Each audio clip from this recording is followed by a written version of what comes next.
చేసే పనులు ఉన్నాయి కాబట్టి, వాళ్ళకి బాధ్యత లేని తత్వంగా వాళ్ళు ప్రవర్తిస్తున్నారు కాబట్టి, అదే తత్వాన్ని హౌస్లో కూడా అలాంటి వాళ్ళ దగ్గర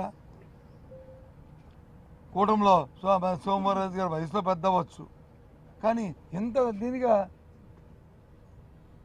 సత్యదూరం మాటలు చెబుతూ వాళ్ళకు వచ్చి మాట్లాడిస్తూ మహిళలు ఉన్నారని చూడకుండా వాళ్ళు వచ్చి ఏవో పనికిరాని మాటలు చెప్తూ ఏంటి సభ ఏమైనా ఇవన్నీ రికార్డ్ అవుతాయి, ప్రజలు వచ్చి మనల్ని చూస్తున్నారు, హర్షిస్తారు, లేకపోతే మనల్ని వచ్చి చీకొడతారు, యావగిస్తారనే తత్వం ఆలోచన లేదు.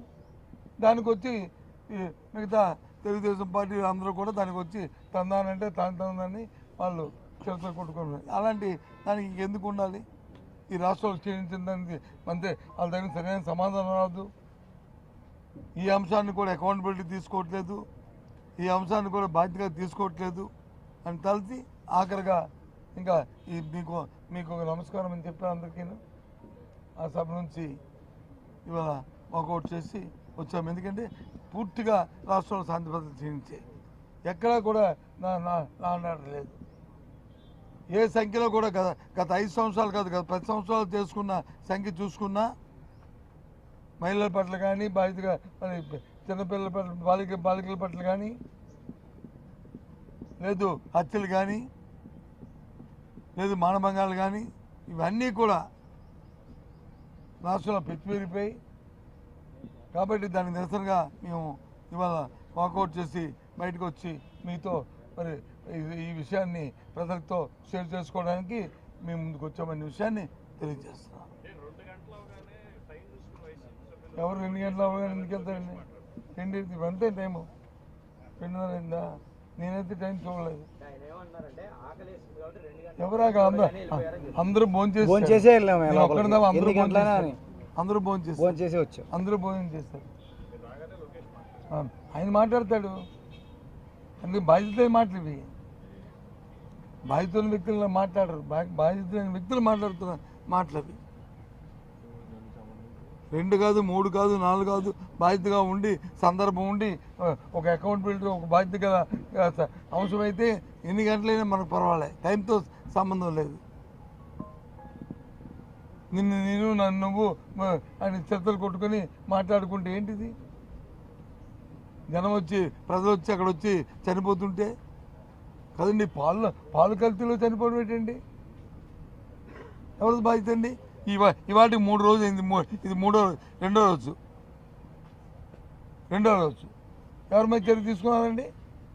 ఒక వ్యక్తి మీద ఏవైరండి దాని పర్యవేక్షణ అధికారులు మీద ఎవరి మీద చర్య తీసుకున్నారండి? వాడికి ఎవరో ఒకటి పాలు సప్లై చేసిన వాడు ఒకరితోనే అది సమస్య ఎందుకు జరిగింది అంటే మీ నిర్లక్ష్యం, మీ మానిటరింగ్ లేకపోవడం, మీ పర్యవేక్షణ లేకపోవడం, ఈ ప్రభుత్వం భయం లేకపోవడం. పర్వాలేదు నేను అది కల్పించుకొని ఇచ్చేసి ఆ లోకల్గా ఉన్న స్థానికంగా ఉన్న నాయకులకు వచ్చి ఇంత ముట్ట చెప్తే చాలు, వాళ్ళకి ఎవడు ప్రాణం పోయినా పర్వాలేదు అనే తత్వం వల్ల కదండి చనిపోయేది. మళ్ళీ ఏం మాట్లాడతారండి వాళ్ళు? కాదు చెప్పండి, మీరు చెప్పండి. అది వాళ్ళ ఇంట్లో తగ్గితే పాల్లో మీ ఇంట్లో తగ్గితే మన అందరం కూడా ఇంటికి ఉదయాన్నే పాలని అందరం వాడతారు. ఈ రాష్ట్రంలో మనకు అలవాటుది, మన ఆచారం, మన ఉదయం నుంచి. అలాంటి పాలలో కల్తీ జరిగితే 5 చనిపోతే నేను 4, ఇవాళ పేపర్ తీస్తే 5. ఇంకా రేపు ఇంకా ఏమవుతుందో భగవంతుడు అమ్మకు జరగకూడదని ఆ దేవుణ్ణి కోరుతున్నాను. జరిగితే ఎవరి మీద చర్య తీసుకున్నారండి మీరు? మేము ముఖ్యమంత్రిగా వచ్చి ఆర్డర్ చేశారు, ఏమని ఎవరిని ఉపేక్షించారు? ఏంటి ఉపేక్షించడం? అసలు నీ దగ్గర కింద శాస్త్రస్థాయి నుంచి ఎందుకు జరిగింది అంశం మీద అసలు పెడితే అప్పుడు చర్య తీసుకోవద్దు లేదు కదా. ఎవరో ఒక అతన్ని సప్లై అన్నో లేకపోతే అవి చేసినా ఒకరిని తీసుకొస్తే అయిపోయిందా? అది ఎప్పటి నుంచి ఒకరోజు కాదు కదా ఆ కల్తీ చేస్తుంది, ఈ ఒక్కరోజు కాదు కదా అవి చేసింది కదా, కొన్నాళ్ళ బట్టి జరుగుతుంది కదా. కొన్ని నిలబడి జరుగుతుంది కదా. మరి ఎందుకు మీరు అతని చర్య తీసుకోవట్లేదు? ఎందుకు ఆ ప్రాంతంలో అధికారులు ఏం చేస్తున్నారు? అది నా ప్రశ్న. అంటే ప్రభుత్వం అంటే భయం ఉండాలి.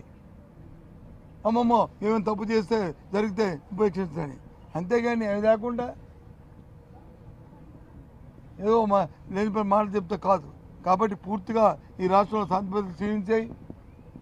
అసలు ఎక్కడ కూడా లా అండ్ ఆర్డర్ లేదు. లా అయితే భారత రాజ్యాంగంలో బాబాసాహెబ్ అంబేద్కర్ పెట్టారు, కానీ మేము ఆర్డర్ లేదు ఇక్కడ. మా భరత్ చెప్పినట్టు, అలాగే మా ఇద్దరు చెప్పినట్టు.